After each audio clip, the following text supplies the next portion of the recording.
Well, good morning, and thanks for being here. My name is Ben Glassman, and I'm the United States Attorney for the Southern District of Ohio.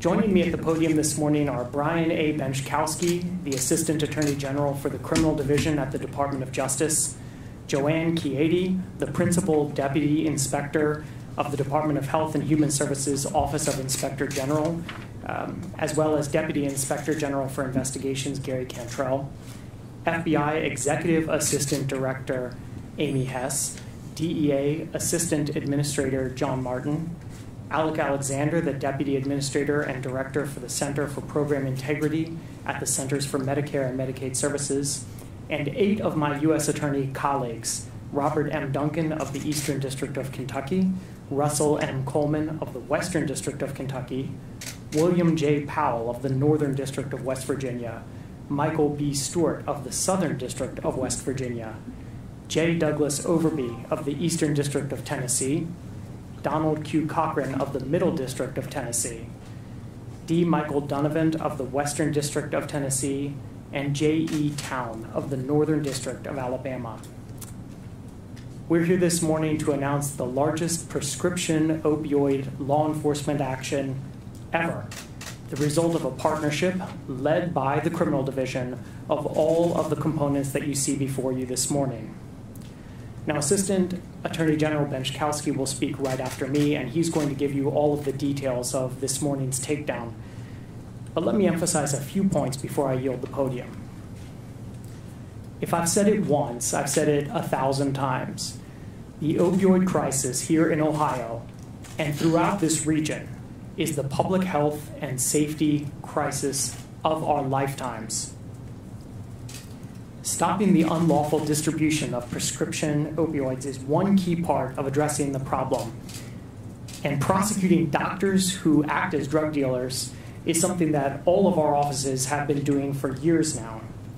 Just last week, a federal jury here in Cincinnati convicted Dr. Saad Sakal of 35 counts related to dealing drugs with a prescription pad, and now he faces a mandatory minimum of 20 years up to life in federal prison.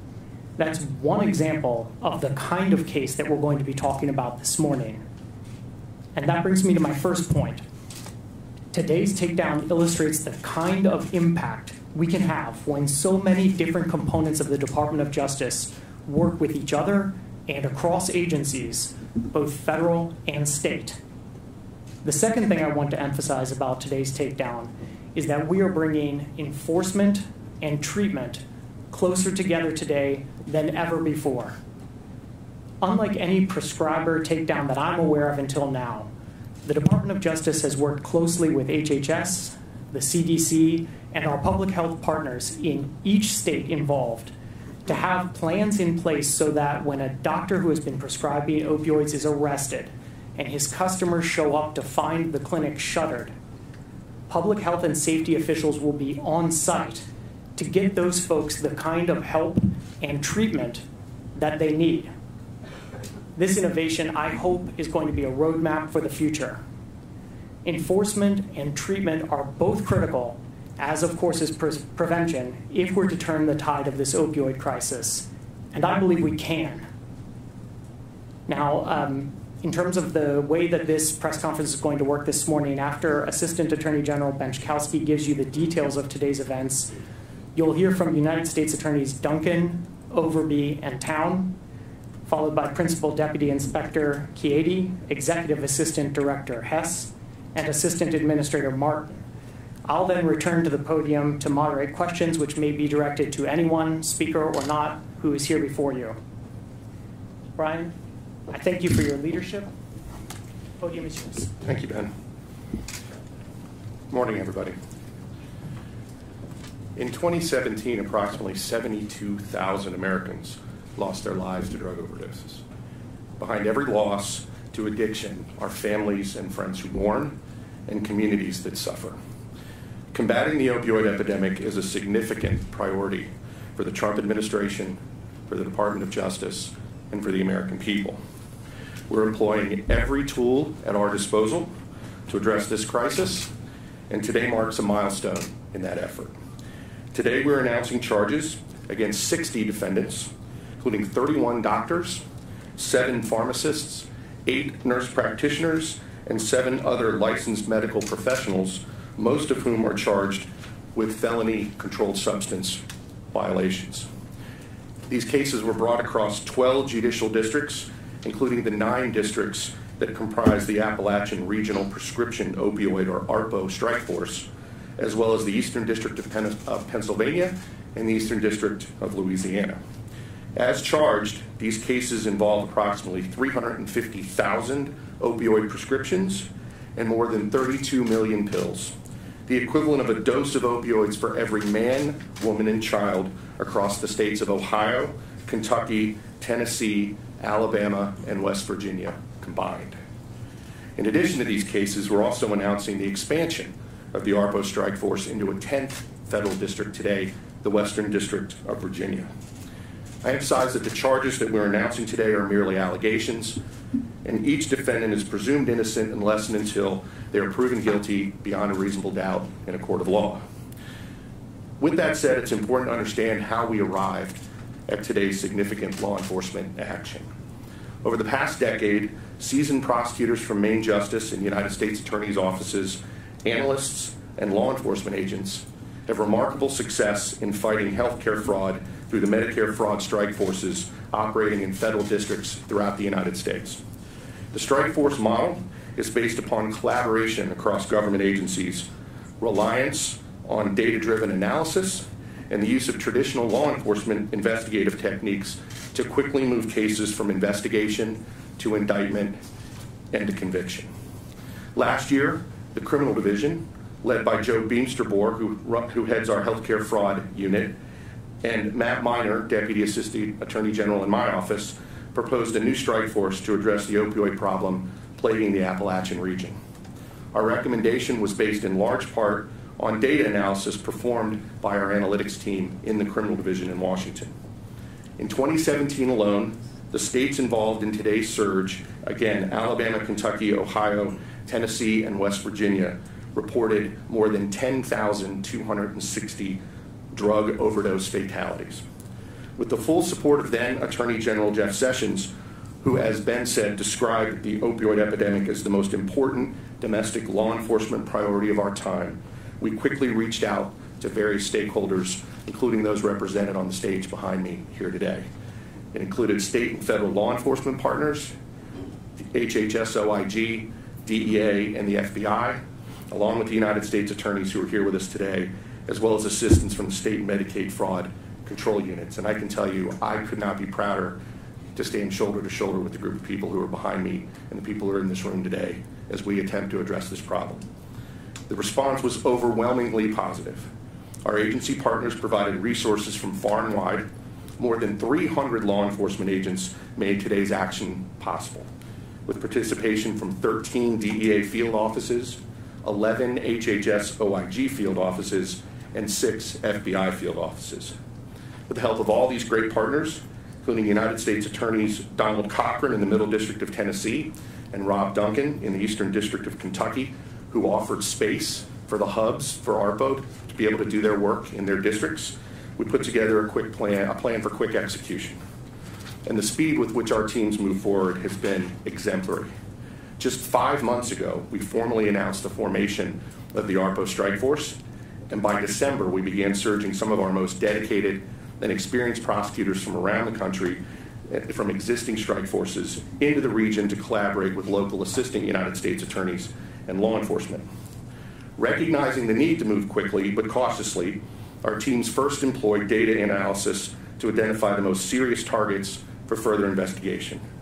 We also took careful steps to identify and weed out legitimate prescribers, such as those providing cancer and hospice treatment in the region. Our teams next employed traditional law enforcement techniques, such as subpoenas, search warrants, undercover operations, and witness interviews to build the cases we're announcing today. Cases like one involving a doctor in Dayton, Ohio, who at one time allegedly was among the highest prescribers of opioids in the entire state. That doctor allegedly operated a pill mill and funneled prescriptions to the pharmacy housed in his waiting room, which dispensed over 1.75 million pills in a 2-year period. This doctor has been charged with, among other things, unlawfully dispensing controlled substances, including prescription opioids. Or a case in Kentucky, where a doctor's been charged with unlawfully writing prescriptions for opioids in exchange for cash to Facebook friends and people who sent messenger requests to his office assistant without ever examining many of these individuals. Or a case in Tennessee, where a nurse practitioner was charged for his alleged role in a conspiracy to unlawfully dispense controlled substances, including prescription opioids.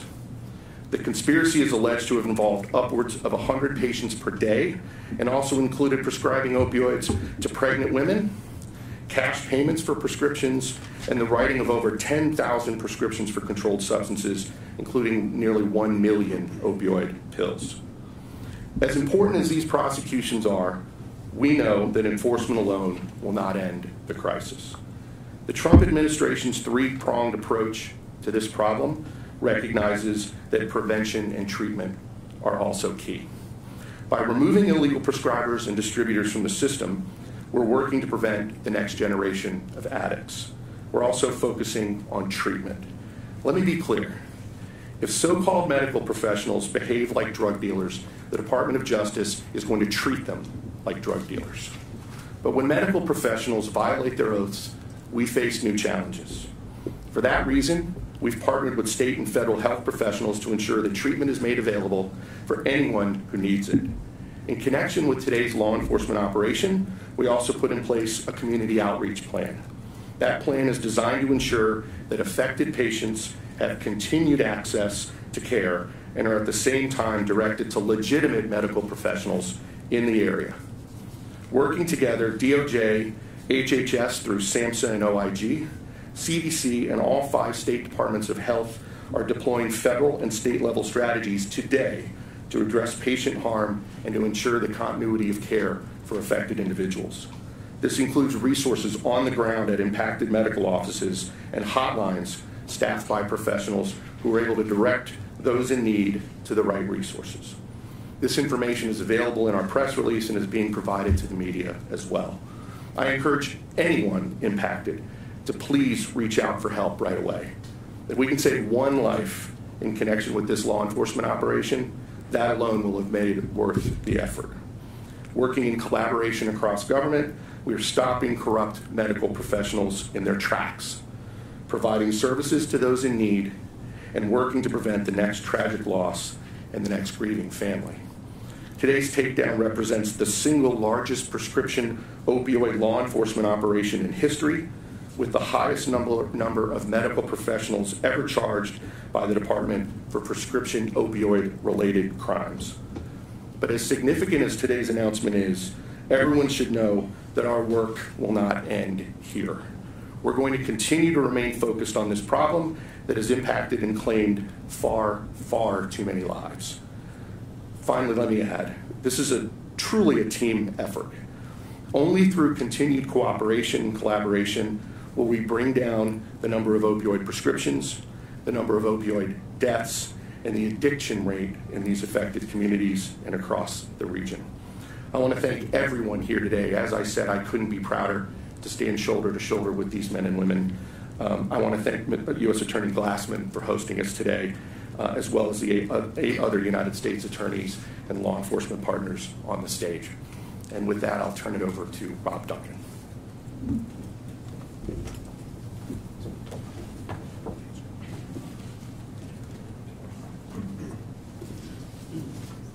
Good morning, everyone. My name is Rob Duncan. I'm the United States Attorney for the Eastern District of Kentucky. I'd just like to say a few words about today's coordinated efforts and the level of law enforcement cooperation involved. As you heard, the ARPO Strike Force is a result of unprecedented cooperation and coordination among the Department of Justice components, along with various federal, state, and local law enforcement agencies. The Strike Force model is a true team effort. It is not about who receives the credit. Rather, it's about helping put an end to the opioid crisis in the hardest hit areas of our country.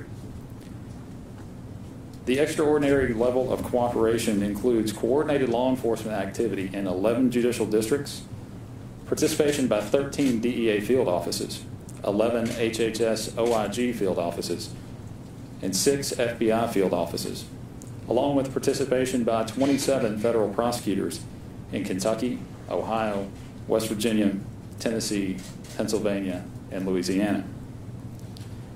Additionally, as you heard, 2 physical strike force locations have been established, one in Nashville, Tennessee, and another in the northern Kentucky, greater Cincinnati area. And my district is proud to host one of these hubs. By working together, strike force participants moved quickly and efficiently to address alleged unlawful conduct by medical professionals who, by unnecessarily and unlawfully prescribing opioids, were furthering the opioid crisis. Federal law enforcement agents, investigators, and prosecutors from the ARPO districts and the Healthcare Fraud Unit in the Department of Justice Criminal Division worked collaboratively to gather evidence, review data, and prepare cases for prosecution. Agents and prosecutors in this initiative worked side by side together.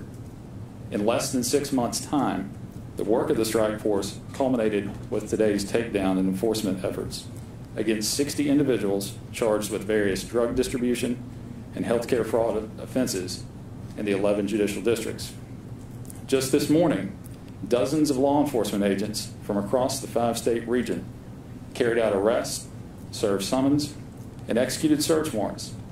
And this afternoon and in the coming days, prosecutors will be in court across the districts to hold initial appearances, detention hearings, and arraignments on with those charged. With today's actions and takedown, the work of the strike force is not done. Strike force members will continue to work in partnership, investigating and prosecuting opioid-related crime committed by medical professionals in these districts and elsewhere. Thank you, and I'd like to now yield the podium to Doug Overby, the U.S. Attorney for the Eastern District of Tennessee.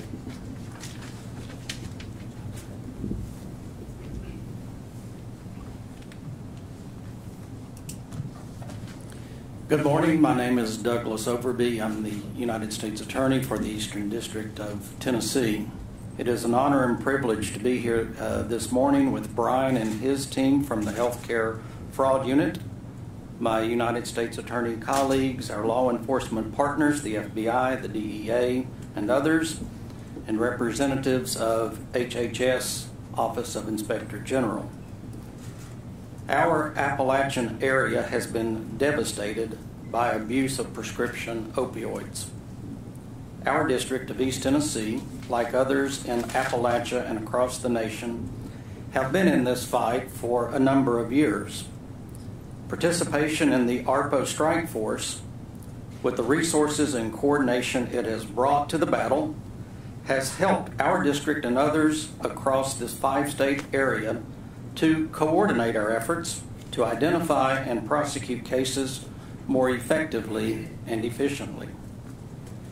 This is particularly true in our rural areas, which may be remote, where healthcare services are scarce, where there are few providers, where there may be only a single physician or a single pharmacy or a single nurse practitioner in a community, where the sole medical doctor or other health professional may be someone who is trusted and looked up to. When we prosecute such a provider in a rural area, someone who has abused and misused his or her position of trust and their medical or healthcare license to deal drugs and enrich themselves to the detriment of their patients and their community, it is critical that we get it right. The analytics, coordination, and support provided by the Healthcare Fraud Unit through ARPO, with the assistance of our law enforcement partners, has allowed us to meet this challenge more effectively and efficiently, to identify and prosecute those who have abused and misused their medical licenses and healthcare licenses and are simply white-coated drug dealers. I yield to United States Attorney Jay Towns. My name is Jay Town. I'm the United States Attorney from the Northern District of Alabama, Birmingham, Huntsville area. We are in atypical times. We have an asymmetrical issue here with the opioid crisis, as Ben aptly described earlier. And so the Department of Justice, under Brian Benzikowski's leadership, has really taken a non-traditional approach to addressing these issues. We truly have formed a phalanx, much like the Greeks in Thermopylae, where we have conjoined not just your typical three-letter agencies that we're used to at the Department of Justice, the FBI, the DEA, but we've joined with CMS and HHS and CDC. We have engaged with our local law enforcement agencies so we can get the crime intelligence from them as well. They know when someone goes from prescription medication to harder drugs like heroin and fentanyl, where they came from, what clinic they were at. This is another way that we can use our crime intelligence robustly so that we can get these crime leads into these pill mill doctors. But how else is the department addressing the full scope of the opioid crisis? And what I would tell you is that when the only difference between a drug dealer, I think as AAG Benzikowski alluded to, the only difference between a drug dealer and a doctor is a white coat. We have to take these non-traditional approaches. So it really is from the street corner to the clinic to China, in fact. And so one of the things that the department has done a very good job at, we have sort of reprioritized death resulting in serious bodily injury resulting overdose prosecutions under Title 21, 841. And what that does is it allows us to take what would be a state case, perhaps it would be prosecuted by a local state attorney or Commonwealth attorney, and you know, sort of a system that doesn't always punish those individuals as worst offenders. We're taking that and we're putting it in the federal system where there is no sanctuary of parole, as too many states often have. We're using we're treating 911 calls and for overdoses. We're not just treating those as a medical emergency anymore. We're teaching our local law enforcement who show up on the scene with the EMTs to treat it as a crime scene so that we can police it as a crime, because a crime has occurred, a federal crime has occurred. So those are things that we're teaching coroners to draw blood when there is a fatal overdose so that we know what the milliliters of blood were for the nanograms of whatever drug might have killed that individual. So we can prosecute the drug dealer that dealt that drug in federal court. Those are very important nuances, perhaps, but to reprioritize that not only in the federal community, to make sure that the locals understand that those laws exist. Today is just the beginning of prosecuting. We have been prosecuting very well pill mill doctors over the last couple of years. This administration has made that a priority. All of our attorneys general thus far have continued it to be a priority, so today is just the beginning. And with China, the administration, through its executive branch functions, have put a lot of pressure on China, and just recently, this month in fact, it was announced that China was going to ban the production of fentanyl and sort of its analogs that have been being produced in China, and its precursors as well, so that those chemicals can't make their way to other countries in Central America and Mexico, and then they find their way in the United States. And out of those 72,000 fatal overdoses in 2017, 2/3 of them were from opioids. So we have to address this holistically. We have to come at it. We have to approach it where we are addressing it through the Department of Justice, through its BJA and its OJP funding, its grants,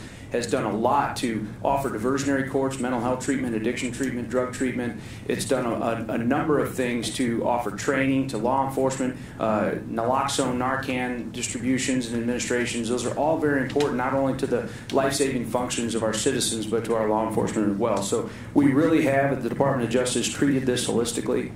It is a phalanx, and it is something that will continue well beyond today. And again, we have bed space in federal prisons for those doctors who want to act like drug dealers. Thank you.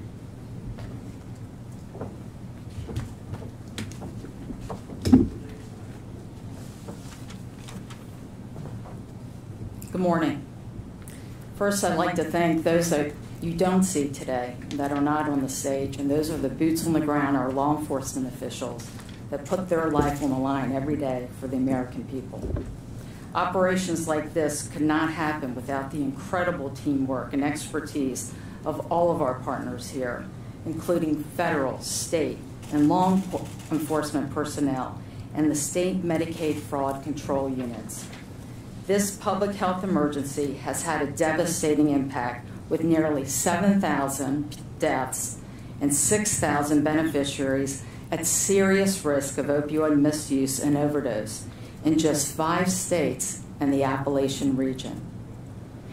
OIG first started the alarm on the opioid abuse in healthcare more than a decade ago and has been continually pursuing this public health issue ever since. Our ongoing work focuses on gaining a better understanding of patients who are at serious risk in misuse or abuse, to understand their challenges, patterns of care, and treatment options. The reason is clear. Our mission, first and foremost, is protecting patients, young and old.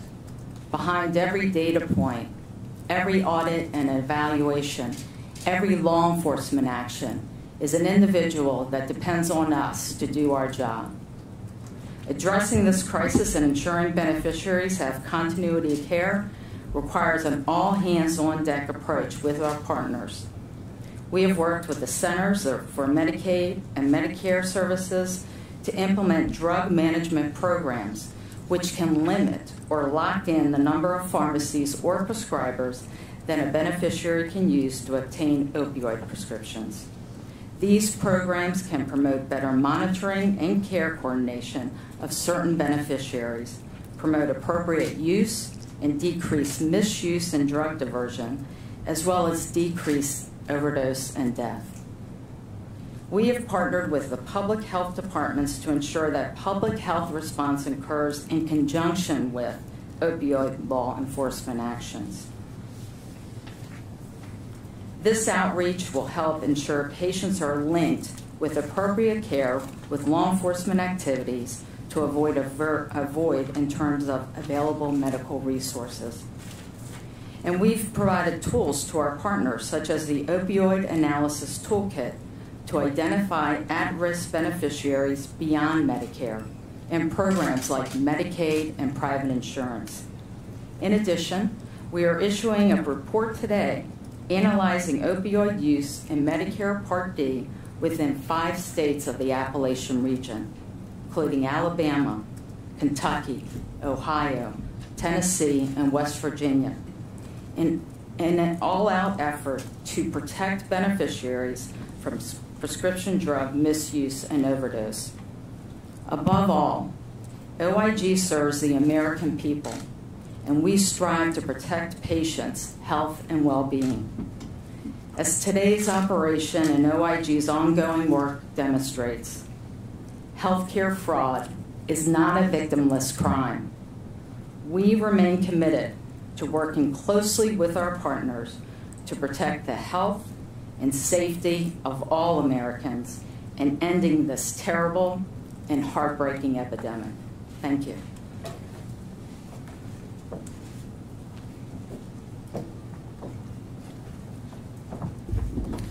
Good morning. Amy Hess from the FBI. As noted, today's takedown is the single largest prescription opioid law enforcement operation in history. It targets the so-called medical professionals who abused their oaths and abandoned their responsibilities to the patients who trusted them. It illustrates the lure of greed and making a profit at the expense of those that need treatment. It demonstrates the power of partnerships and the impact that can be achieved when agencies work together toward a common goal. The FBI is proud to partner with the Department of Justice, the Department of Health and Human Services, Office of the Inspector General, and the Drug Enforcement Administration in today's events. Moreover, we're proud to be a part of the Appalachian Region Prescription Opioid, or ARPO, strike force. The ARPO initiative is an extension of the same essential partnerships we developed through DOJ's healthcare fraud strike force over the past decade. Using the strike force model, we've now focused our resources on a region of the country which arguably has suffered the most from egregious prescription opioid diversion schemes. Within the FBI, we have surged resources, assigning additional special agents to each of 6 FBI field locations involved in this effort. These agents work alongside our partners from DOJ, HHS, and DEA, as well as state and local law enforcement. to make a difference in the lives of those affected by reckless prescribing and dispensing practices. In addition, we're providing intelligence support and data analytics to help the strike force prioritize potential targets for investigation. To be clear, this effort is not targeting the individuals who are caught in the cycle of addiction and are vulnerable to the profit-seeking medical personnel charged in today's announcement. Removing even one criminal masquerading as a medical professional who diverts opioids for profit can make a significant and lasting impact on a community. The patients, their families, their friends, and others who care about them. Today's event, announced less than 6 months after the ARPO strike force was launched, exemplifies the commitment of the agencies represented here today to stop the illegal and irresponsible prescription of opioids, particularly in Appalachia. And the FBI is proud to be part of this vital effort. Thank you. I'll turn it over to DEA Assistant Administrator John Martin.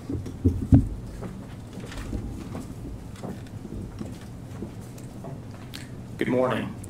On behalf of the men and women of the DEA, I want to thank Assistant Attorney General Benczkowski, United States Attorney Glassman, all the U.S. attorneys representing the ARPO region, the FBI, HHS OIG, and of course our other federal, state, and local partners for their hard work to fight the deadliest drug epidemic in our nation's history. I also want to recognize the great work of our special agents in charge and all their investigative personnel from our DEA's Detroit, Louisville, and New Orleans field divisions. Their efforts over the last several months have contributed greatly to today's action. So SAC Planson, SAC Evans, and SAC Byerly, thank you to you and your staff. Opioid misuse and abuse is an insidious epidemic created in large part by the overprescribing of potent opioids nationwide. And unfortunately, Appalachia is at the center.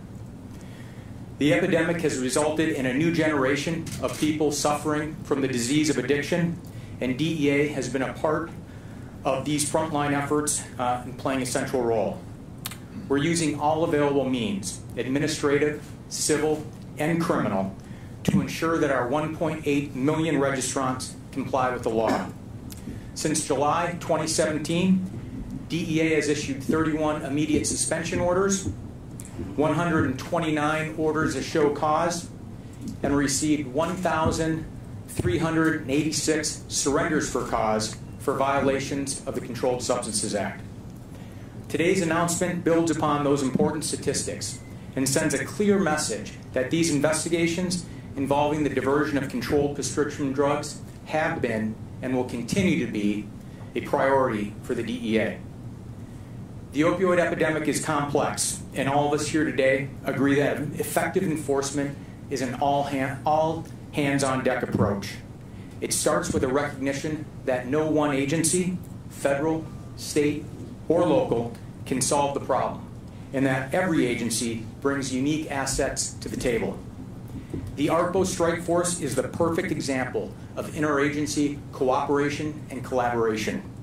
Announced 6 months ago, the ARPO strike force also demonstrates that by working together, we can provide a swift and coordinated response to the problem. Today's announcement involves alleged crimes against 53 medical professionals, including 31 physicians, 7 pharmacists, 9 physician's assistants or nurse practitioners, and 6 other healthcare professionals. This takedown is the largest of its kind against DEA-registered prescribers. The charges announced today allege that these prescribers participated in schemes that resulted in more than 350,000 illegal prescriptions being written, resulting in an excess of 32 million pills flooding the streets of this region. Beyond this important law enforcement work, DEA is also charged with ensuring that the flow of legitimate prescription medications continues for those who need them for a legitimate medical purpose.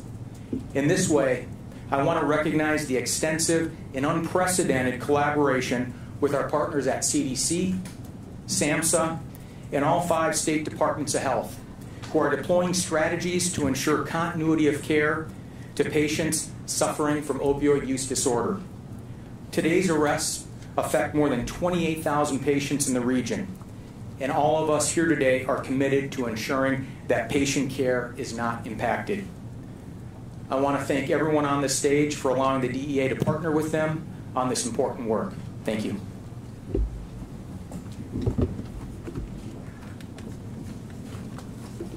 All right, well, that was a lot of information that we just gave you.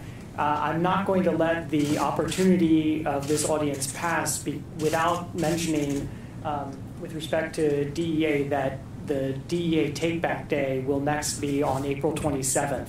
And so the number one thing I think that members of the public can do when we're talking about prevention is make sure that they dispose of prescription medications that they don't need, do it safely. And if you want to know where you can do that, just go to takebackday.dea.gov. April 27th will be the next opportunity to do that. So given all the information we've given you, if anyone has any questions, anyone up here is available to answer them. If you know who you want to ask it to, please feel free. And if you don't, just ask the question and I'll direct traffic. Or not, because that was a lot of information. You said that the work is not over yet, obviously, even though this is the largest takedown ever. I'm assuming there are other ongoing investigations into doctors that are acting as drug dealers, as you say. How big of a problem do you see doctors basically dealing narcotics? Like how big of an issue is this? How widespread is it?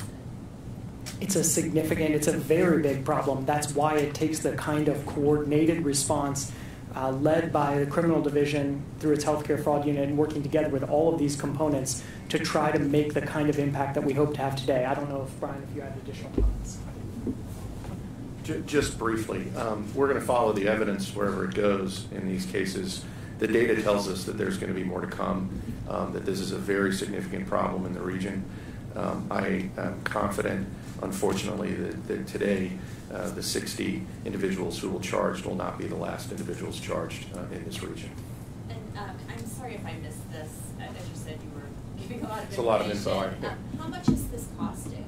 I mean, with the Medicare or Medicaid fraud part of this, the healthcare fraud part? We'll have to get you some rough numbers. I can tell you that the amount of money that it cost the criminal division to put this operation together was fairly minimal. It cost us about $3 million to do this operation.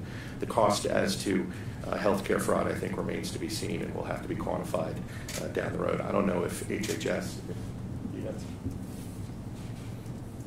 Is there, picking up on her question, is there an estimate that you've used previously to try to put in perspective what that might be? I mean, in other words, DOJ or HHS estimates that X billions of dollars a year are the result of this.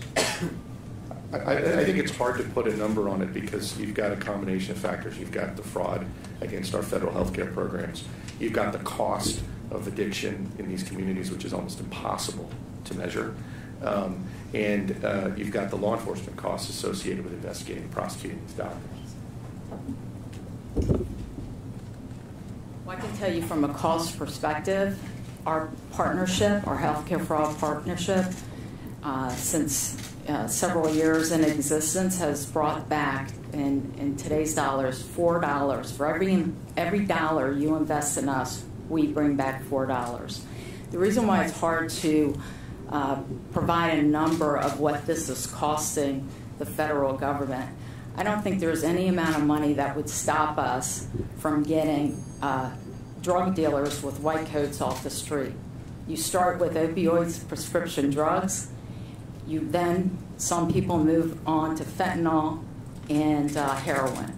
So this is an epidemic that we have to squeeze. So for us, the money and the effort is not the issue. It's getting people healthy and getting them the treatment that they need. Someone talk about the process that was used to identify the doctors who wrote the most prescriptions, why the focus on them. You talked a lot about data. Can you explain the type of data that you used, how you accessed it, how you developed it, and why you decided to focus on these particular prescribers? Absolutely. So our data analytics team at the criminal division utilizes a variety of data. Some of it is non-public, but the public data that we use includes Medicare billing data. It's also called Acumen data. Argos data, which is data that involves tracing from the distributor across to pharmacies, controlled substances, and PDMP data, which is state data that shows all the prescriptions written in a state by particular doctors to particular patients. And so we put all of that into one bucket along with some additional data that I'm not going to talk about here today. And that gives us a sense of who the truly outlier physicians and medical professionals are. We don't prosecute cases just based on data. You take that data, that tells you where to look. One of the main reasons we were able to go from putting prosecutors and law enforcement on the ground in December to literally 4.5 months later, if you think about it, there was a government shutdown for one of those months, is the data tells us where to look very specifically. And then we employ traditional law enforcement techniques, confidential informants. We do witness interviews, undercover operations. We execute search warrants, the same kind of things you would do if you were investigating a drug organization that was a street corner drug organization. But the data is what makes us more efficient and more effective and allows us to get in there and do what we did today in such a short amount of time. And the reason why that's critical is if we didn't do it that way, every day that these so-called medical professionals have a pen and prescription pad in their hands is another day that they're making people sick and contributing to a lot of misery in these communities. So it really does allow us to move more quickly, and it's a fantastic tool. And it goes back to, as folks on the stage noted, traditionally how we do healthcare fraud. We do the same sort of data analytics when we look for healthcare fraud throughout the country. We've just imported that model to the opioid epidemic.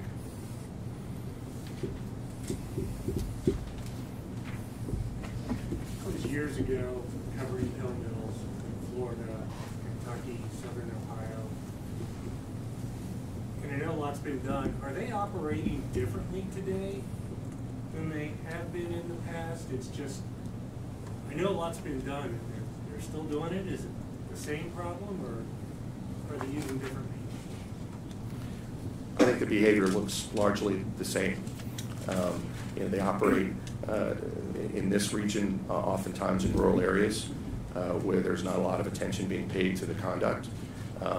And what's different about what we're doing now is the data and the analytics that we're bringing to bear allows us to find these doctors, find them more quickly in places where there just hasn't been a lot of attention focused on that kind of conduct. Can someone address how much money some of the individual prescribers were able to take in as a result of their practices? How much? One of the things that we're going to do now that this has been announced is each of the indictments in these cases is going to be made available online on the Justice Department website. And so there'll be information in each of those indictments. But it's fair to say that these involve millions of pills and certainly, if not hundreds of thousands of dollars, millions of dollars to some of these medical professionals as part of their schemes. To emphasize Brian's response to the question, we have been prosecuting these doctors for a long time, and although the conduct at bottom is still using the prescription pad to deal drugs, these kinds of targets aren't necessarily the same exact targets that we had 10 years ago in terms of how blatantly obvious to an outside observer the conduct might be. They're not necessarily as straightforward cases, which is why it's so important that the department is using all of the data that it has at its disposal to crunch the numbers and find out where are the doctors that really law enforcement should be looking at. And once we have those targets based off the data analytics, then we can employ the traditional law enforcement techniques to figure out if, in fact, we have prosecutable cases. Could you have even done an investigation like this 10 years ago, 15 years ago? Has the data and the way you access it advanced that much? Yes, and not only has it advanced that much, but it is constantly advancing. I can say, and Brian can certainly elaborate, that these are data sets and analytics that are constantly improving year over year. So to the extent that we're continuing to go forward, which we are, we're only going to be getting better and better. How close are you to real time? In other words, how much can you compress that window of time to identify which doctors are prescribing, an excessive amount of opioids or other medications, as opposed to hearing tips about it maybe after a few years of them doing it? How close are you to being able to track that as close to their prescription date as possible, so it doesn't go on for a longer period? Exactly. The data runs that we get, I think, vary depending on the types of data that I described. But you can rest assured that we're getting as much of it as often as we can, analyzing it on an ongoing basis and continuing to look for additional targets based on the data. It's difficult to do in real time, but I mean, just think about what we were able to do in what is, by a fair estimation, 3.5 months from identification to arrest and indictment today. I'd like us to be able to move even more quickly. I don't know how much more we're going to be able to ratchet down the numbers and our analysis, but it is a process of continuous improvement. Naomi Adenaya, who runs the data analytics unit for the criminal division, is a whiz, and she is constantly looking for ways to better analyze the data, analyze it more quickly. We understand the importance of being able to do that. We're not there yet, but every day we're trying to get more, just better at it and be able to work more quickly. Well, I'd like to thank everyone for coming here today. Really appreciate it, and thank you for being here.